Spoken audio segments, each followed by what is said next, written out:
Welcome on into the Utah Blockcast. I'm Steve Bartle, Utah Insider for KSL Sports. Good to be with you on a Friday. Man, I'm excited. Tomorrow is week 0. We're going to have football on the television, college football on the television, man, on the tube.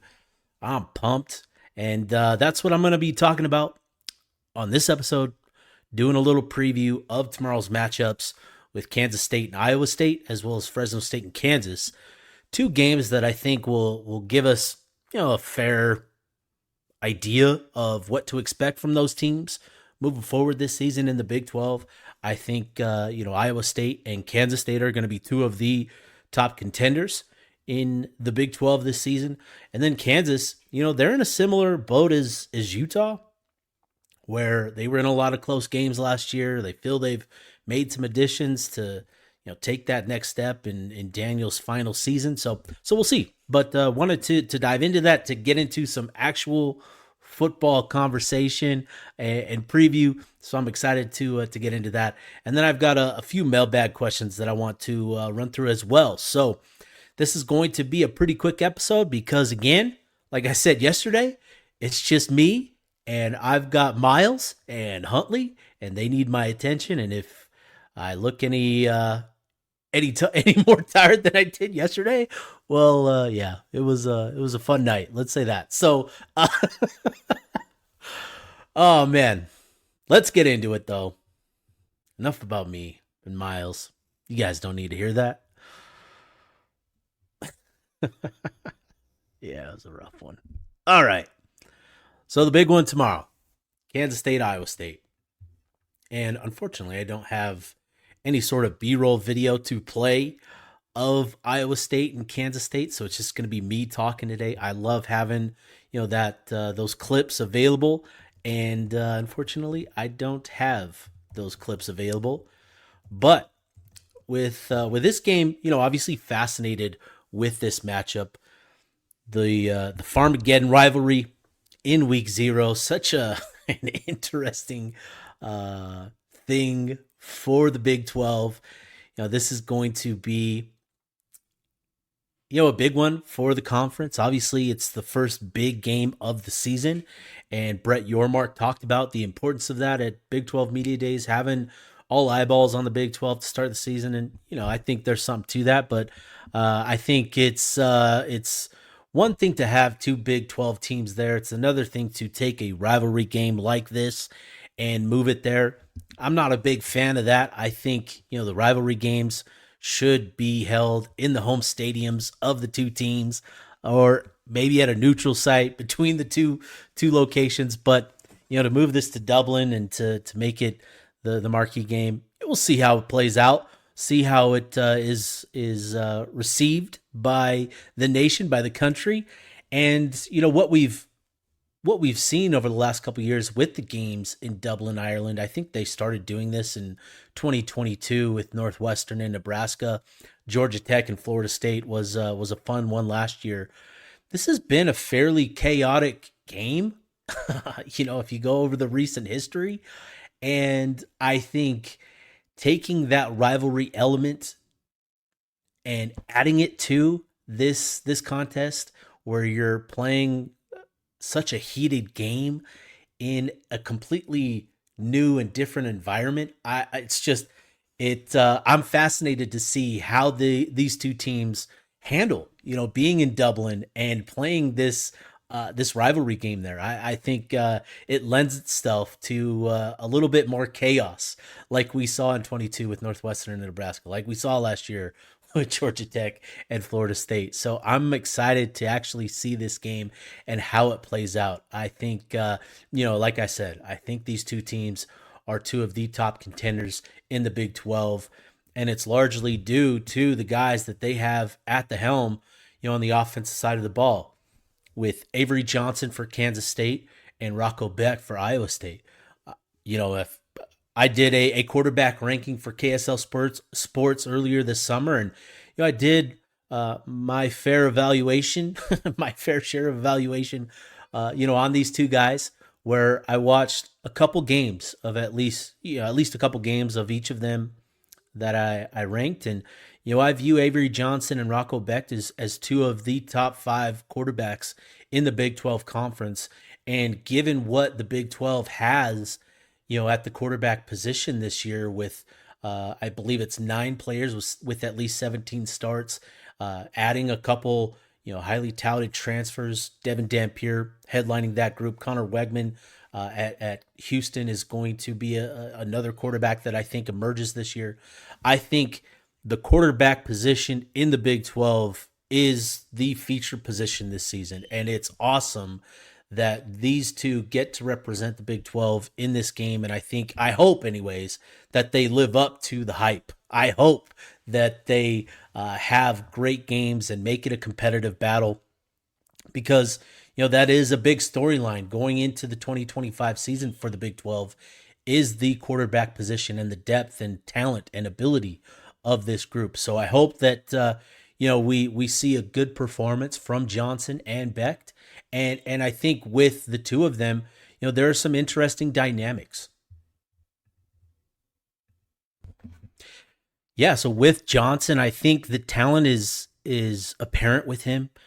But last season, his first year as a starter, I think obviously we saw that the decision making wasn't up to, I think, the talent level. And so what sort of leap does he make in that sense of his game, in that area of his game? I think will largely determine, how legitimate the Wildcats' chances are this season of getting to the Big 12 title game and contending for, the conference championship. So with Becht on the other side, he's got to quickly incorporate a couple of new receivers. The Cyclones had 2 that were drafted last year. I think they were second round picks last year, which is pretty significant. Those are 2 talented players, Jaden Higgins and Jalen Noel. And so to replace those players, I'm really interested to see how Becht goes about establishing chemistry, what sort of chemistry he has with the new receivers. Iowa State brought in a couple of transfers to help address those departures. But I'm just curious to see how Becht, where that chemistry is right now to in game 1, week 0, what does it look like? And, again, that'll determine how much, how competitive Iowa State is going to be this season at the top of the league. Again, I think these are 2 programs that are going to be very competitive and will compete, but how legitimate are they will be determined by what sort of progress these 2 signal callers make this season. So when looking at this matchup, Iowa State comes in with, good returning talent, especially on their along their defensive front, the defensive line and linebacker. I think Dominique Orange, a defensive tackle for them, is one of the best in the conference. I had him on my preseason ballot, which wasn't accepted by the Big 12. But it wasn't accepted because they only allow one ballot per media outlet. And so Mitch Harper got the ballot, which, whatever. So I think, Iowa State, they've got some really talented pieces. Jontez Williams is another cornerback that I think will end up in the NFL probably and be, he's similar to what they've produced over the last couple of years with those tall, lanky, athletic corners. He's in that same mold. And then they've got, some other guys across that defensive front that are experienced and will be pretty significant in the Cyclones' success on the defense side of the ball. So, with Kansas State, again, this is going to come down to Avery Johnson in a lot of ways. What sort of leap does he make with his decision making? There were a couple games where his decisions led to some unfortunate losses. So I think that's going to be key. And what the Wildcats have done to help him take that next step is they actually brought in a couple of significant receiver transfers to help round out that room. Just like Utah, Kansas State has always struggled with that receiver position for whatever reason, but they do return their top pass catcher from last year, and then they've added a couple to the mix as well to really round out the room there. And I think that's going to be pretty important for Johnson, is having multiple options, because he's going to play a big role in the run game as well with Dylan Edwards and Joe Jackson, and with that option attack. And I think what sort of chemistry and production they get out of the passing game will be a big thing, a big X factor for the Wildcats this season. So, for me, when I boil this matchup down to what I think, position group matchups, I'm looking at the Kansas State defensive line versus the Iowa State offensive line. I think, Kansas State, they are a lighter, faster, more disruptive defensive front. They like to play three men, on the line of scrimmage. They like to utilize their linebackers, attacking gaps and getting into the backfield.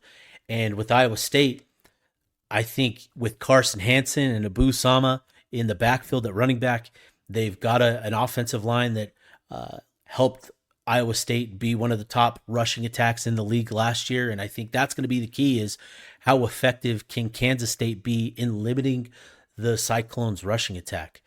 So, for me, I think a key player in this matchup is going to be Kansas State linebacker Austin Romaine. He's viewed as one of the top defensive players in the Big 12 this season.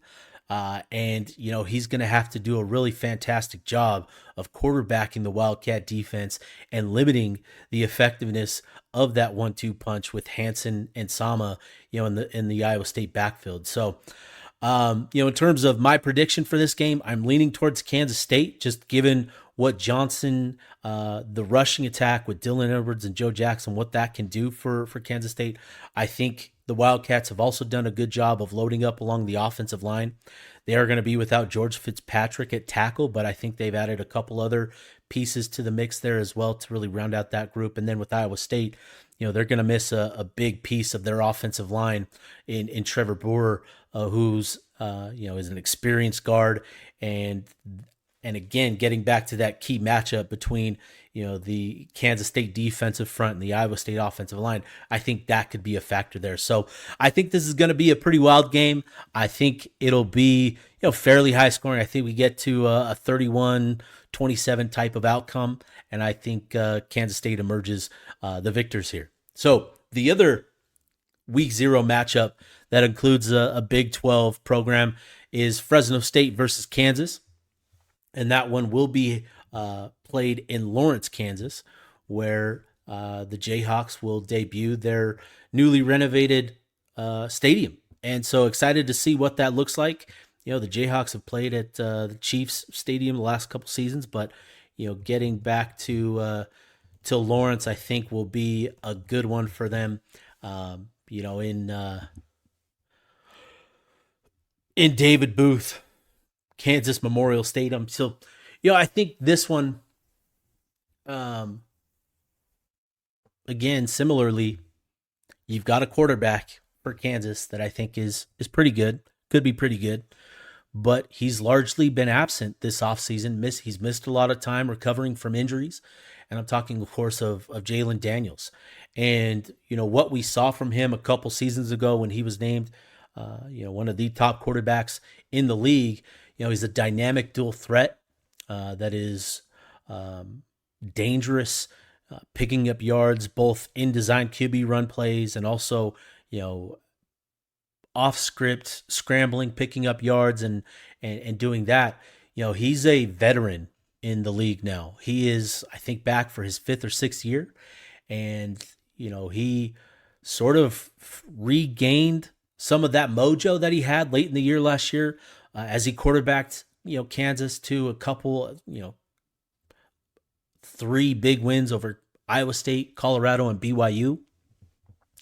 And, so for the Jayhawks, this one's going to be interesting because the Jayhawks have had to replace a number of players, not only on the offensive side of the ball, but the defensive side of the ball as well. And that wide receiver room in particular, they've lost a lot of production in that room. And so With Daniels, he's missed a lot of time this offseason. Now he's been back in fall camp, and given his experience, you trust that he knows the system, and you know that he's going to perform. But what is that chemistry like? He missed a lot of spring ball, if not all of spring ball, if I remember correctly. Those are a lot of valuable reps, and that he needs with his receivers. So, we'll see what this is. One player that I'm particularly interested in with this Kansas Jayhawks team is actually running back Hysaw. I'm trying to remember his first name. Daniel Hysaw. He's a guy, when I talk to people at Big 12 Media Days, he's a guy that everybody pointed to as, being the guy for the Jayhawks in that backfield, having to replace Devon Neal and who moved on to the NFL. I think Hishaw, I should say, is going to be interesting. He's been described to me as a tough physical runner with good athleticism, and I think that serves as a good complement to Jalen Daniels in that option attack. And what sort of impact does he have for the Jayhawks in game one? We'll get a better feel for what he can be for this Jayhawks squad. But I'm really curious to see what he looks like, because again, there was a pretty significant buzz around his name this offseason, with talking to Kansas media members and that sort of thing. So I think there's a lot of optimism about what he can be, and I think he's going to have to be pretty productive for the Jayhawks this year. Now, on the other side of the ball with Fresno State, they're going through a bit of changes, and with this squad, I think this group, Fresno State has always just been one of those pesky group of five programs, over the last couple of years, obviously going back to, Kalen DeBoer when he was there, but even, before him and now after him, they've been a program that has always seemed to produce players that transfer up a level, specifically, at the skill positions. And so what I'm interested to see, what Matt Entz, head coach there, is going to be able to do with this Bulldog squad. He's brought in a quarterback transfer, EJ Warner, who is the son of Kurt Warner. And, he's played a few seasons now at Temple and Rice. And so there's experience there. And then, there's the skill players. They're going to need a couple players to emerge around him. But I'm really fascinated to see what that sort of does for this Bulldog offense. There's a bit of, mystery around, the offense and what sort of impact, players are going to have. But I think the Bulldogs under Entz, who's been a very successful head coach, coming from the FCS level, I think, there's reason to think, and I think that this game is going to be pretty competitive. It's going to be pretty tight. But ultimately, I see the Jayhawks pulling away at the end to a fairly comfortable victory. I see this game going 31-21. But again, I think it all sort of hinges on Daniels and what he looks like, right? Again, just the time that he missed this offseason, the chemistry with the receivers, with his pass catchers, that's going to be a big thing for me. But I'm going to err on the side of caution. And I should say caution, but I'm going to err on the side of talent and experience with Daniels. And I think the Jayhawks get it done and get a comfortable victory. Fresno State obviously covers because the spread is 12.5. But I think the Jayhawks pull off a double-digit victory here, knocking off the Bulldogs by 10 points. So with that, I'm excited to see these two games, again, to get a better feel for what these programs are going to be. We'll get a better sense of the Big 12 and what the picture will look like moving forward as we get into week one, obviously next week. But, it's just exciting to have college football again. It's finally here. One more sleep, and we'll be watching college football tomorrow morning. So super excited about that. All right.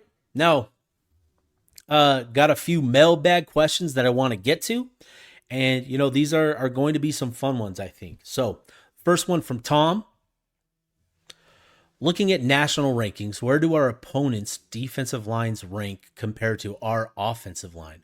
Can our linebackers make up for a bad defensive line? So a couple questions there. So, this one is obviously two-part question here. So first, let's talk about, the Utah offensive line versus the Utah defensive line.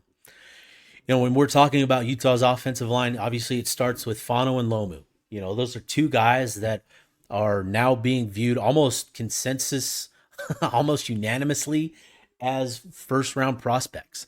And that's pretty cool for Utah. That's going to be, they're going to be guys that play obviously pretty significant roles in Utah's success this year. But then, even with the interior three, with Jaron Kump and Tanoa Togiai and Michael Mokafisi, those are guys that could also make it to the NFL. I think, Utah fans should feel really good about what Utah has, in their offensive line and how it compares to the defensive lines that they'll compete against. I think the one defensive line that is going to be really fascinating to see in terms of what we're talking about here, the rankings, is Texas Tech. When you look at sort of the draft projections, Texas Tech with David Bailey, who was one of their big transfer additions this offseason, the defensive end from Stanford, and then Romello Height, another defensive end coming to Texas Tech from Georgia Tech. Those are two edge rushers that are, really kind of the only guys in the Big 12 that are on draft boards at this point of the year. Now, obviously, guys can develop and emerge, but as of right now, going into the season, those are the only two that are sort of on the radar for the NFL draft. And also they brought in a couple of big guys and Hunter Lee from UCF, and so I think that the Texas Tech line is going to be is probably the toughest defensive line that Utah is going to face from a purely talent perspective. Now, I think there are other programs that do things schematically that will give Utah some challenges, just like they always tend to do, where you have these aggressive, one-gapping, attacking type of defensive fronts like a Kansas State, similar to Washington State. Washington State never had the talent, but they were always disruptive because of the scheme that they played. And so that's sort of what I'm interested in with Kansas State. I'm fascinated to see Arizona State as well. I think they've got some guys, that could emerge as players. They played, tough up front. They played physical up front last year and did a great job of limiting the opponent's rushing attack. So that's going to be another challenge. And then Colorado, interested to see what that looks like. They brought in Jaheim Oates from Alabama, who's going to be vital to that defensive tackle room and the interior of their defensive line. And then obviously with BYU and sort of the players that they've brought in, what does that do for their scheme? We'll see. But I still give Utah the edge in all of those matchups because I think, again, you have 2 first-round draft picks at either tackle position. That's insane. That's don't take it for granted. This is special. This group is special with those two and the experience that they have. Now, they're going to have to play like it. They're going to have to live up to those expectations. And that's been the message of Jim Harding that's been reinforced by their leaders, Jaron Kump, Spencer Fano. They have to go out and they have to prove it. So that's going to be the key. Now, for your other question, can our linebackers make up for a bad defensive line? I didn't include something else that you talked about here in the email that you sent, but you asked about PFF and in reference to this. And so one thing that I want to make clear is, with PFF, what they try to convey with their grading is essentially assessing, evaluating, and rewarding impact. So who genuinely impacts a play, right? So a defensive tackle forces his way into the backfield and forces the quarterback to escape out to the edge. The defensive end gets a sack, and that's going to be, credited, by the numbers as a sack for the defensive end. But who actually impacted that play was the defensive tackle. So that's what I use to sort of represent what PFF is trying to grade and reward. They are trying to assess impact. And so, With PFF, they get a lot of criticism for their grading system, and I get it for, the casual fans, but I think I understand what PFF is trying to convey. I've had a lot of conversations with, their media members, and I think it's important to understand. I think a lot of people sort of dismiss their ability to evaluate all games and all the data that they provide. They have over 700 employees behind the scenes that are, taking in data at the college, at the NFL levels. They have, we see the media members, we see the media faces, and that's what we sort of look at as, who's evaluating these games. But they have so many more people behind the scenes that are genuinely evaluating and grading these games. So, I want to put that out there. Now, with that out of the way, again, when talking about linebackers making up for a bad defensive line, I think it's important to understand with Utah specifically is their scheme is designed to allow the linebackers to be the playmakers. So, when we're talking about bad defensive line play, Utah's scheme is designed to, it's essentially, it's at its best when you've got two defensive tackles that are able to control the line of scrimmage. Now, when you're talking about controlling the line of scrimmage, that is something in the eyes of Pro Football Focus that isn't going to be rewarded. You're not impacting the play, even though by the schematic sense, that's exactly what Utah wants them to do. So, Utah's defensive tackles are vital to this defensive scheme because they allow the players around them, the defensive ends, the linebackers behind them, to be the playmakers. So I think Utah would be wise to embrace a little bit more playmaking freedom for their tackles. And I think with Vakalahi and some of the young guys coming up in that group and Luther Ellis, and I think we'll see some more playmaking. But this scheme, when it's at its, when the defense is at its best, and you can go back to 2019 as a prime example of that, when you've got two defensive tackles that can control the line of scrimmage, can keep the linebackers free to make plays, that's when it's at its best. That's what these defensive tackles are tasked with doing. So yeah, it's not that linebackers are making up for bad play. It's that's what the scheme is. It's the linebackers are supposed to make the plays at Utah. So I hope that answers the question there, Tom, the two questions there. The next question, and this is one I think a lot of people are curious about. With Devon Dampier rushing for over 1,100 yards and 19 rushing touchdowns, what is his usage going to look like this season? And so, Bryson asks, are the coaches going to unleash Dampier when it comes to running, or will it be a conservative approach?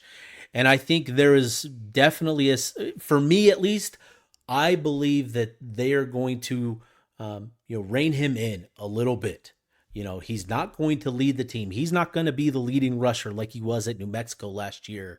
And I think that's a good thing because Dampier was, not only a guy that had to use his legs on pass plays and use his athleticism to get out of the pocket, to buy time for passing plays to develop.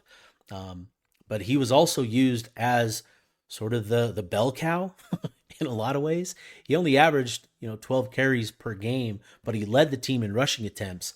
And I don't think that'll be the case this year. I think, Wayshawn Parker, the Kerry Rogers, I think those guys will lead the way for Utah on the ground. But I do think Dampier is going to end up second, third, on the team in rushing in terms of the attempts. What sort of production does that lead to in terms of yards and touchdowns? We'll see.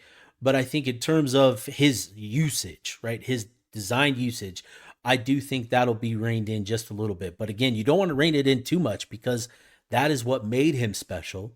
That is what makes this offense go and is essentially what it's built around. So it's going to be a fine balance for Jason Beck to figure out.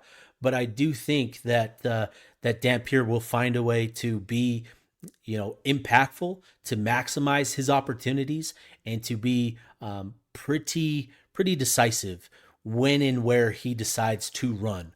And I think that'll be key. And obviously, with what we saw last year, you can't afford to lose your starting quarterback. So the message is, whenever he does decide to run, or when they do decide to feature him as the design runner, to protect himself. That is going to be the big message, because you don't want to lose Dampier in this offense. But good question. Next one. This one from Brickman. With all this love and praise for J.J. Buchanan in camp, are there historical comparisons? Did someone like Covey get the same kind of hype as a freshman? I can't speak to Covey. I wasn't doing this 10 years ago in 2015. But I would assume that Covey got some love. However, in my experience, there have been a few examples of this, of Kyle Whittingham consistently mentioning freshmen as guys that could make an impact for Utah. You can go back to 2023. He talked about Smith Snowden. Obviously, we know Spencer Fano was sort of penciled in, as one of the starting tackles. But Smith Snowden, if you remember 23, Utah had depth at that cornerback position, but Smith Snowden coming in looked good, in camp, and Whittingham talked about him being a guy that could emerge for them, that season, and a guy that they wanted to get onto the field. So again, Utah had depth at cornerback. They felt good about the pieces they had, but Snowden came in and made a good impression, to the point that Whittingham consistently praised him as a guy that they felt could make an impact in year one. So that's 2023. You can go back to 2020. Ty Jordan and Dalton Kincaid, both were guys that Whittingham consistently praised, which, again, if you remember that year, it was a mess. We were having fall camp, I believe, in October. It was just kind of a mess. But I remember vividly him talking about Jordan and him talking about Kincaid being guys for them. Now, obviously, Jordan emerged that season for them, but Kincaid was a guy that, he didn't translate in 2020, but in 2021, he got going right off the bat. If you remember that Weber State game, 2 touchdowns, I think 76 yards, and that sort of thing. Kincaid was a guy that he just needed to put on the weight, but Whittingham talked about his ball skills and his ability to make plays in the passing game. So you've got another one there. You can go back the year before. Jordan Wilmore was a running back that he talked about pretty consistently. Now, obviously, we know Wilmore ended up transferring after the year, or after 2020. He was never able to make that next step as a running back. But in 2019, as a freshman, he still, I think, ended up around 50 carries for about 4.5 yards a pop. And, you saw some encouraging moments. You saw some things, but he was a guy that Utah got into the mix as a true freshman that year as well. And then 2017, Jalen Johnson, another guy that Whittingham talked about pretty consistently as well. So, yeah, there are historical instances, comparisons, and I think Buchanan is a guy that I think can surprise with how consistent he ends up producing for Utah this season. I'm not going to say that he's going to lead the team in any sort of category, but I do think that he's a guy that they will try to get on the field pretty consistently this season. So, yeah, but good question. And the last one for me, what is your confidence level the offense performs at a level we need it to? My confidence, if I had to go 0 out of 10, I'd say a 7. I think the big question mark is obviously the wide receiver room. In order for Utah to reach its ceiling offensively, it needs a go-to receiver to emerge, and that's sort of the big question mark. I feel like they're going to get production out of the passing game. I think there are just things that Beck does schematically that create easy production and allow it to still be efficient and to be viable, where this isn't going to be like last year where Utah was forced to run the ball and defenses knew it. The passing game is going to find success this year to preserve the space for the rushing attack to operate. But again, in order to reach the ceiling for Utah this year offensively, they need a go-to receiver to emerge. And that's sort of the question mark. with going into the season, and why I'm at a 7. I'm optimistic that the offense will be able to get back to a level where it's complementary to the defense, and that will do a lot for Utah this season if they can get a true wide receiver one. And I think obviously Tobias Merriweather is the odds-on favorite to. I think everybody hopes that he can be that guy, and I think he was the guy that Utah wanted to bring in as that guy because of the traits that he has. He hasn't been able to put it all together yet, but I think there's a real opportunity for him this year in this offense with Dampier and sort of how he'll be utilized, that he can do that. And if he does, I think Utah's offense can be a lot more than just complementary to the defense. So, but in terms of just confidence level, I'm at a 7.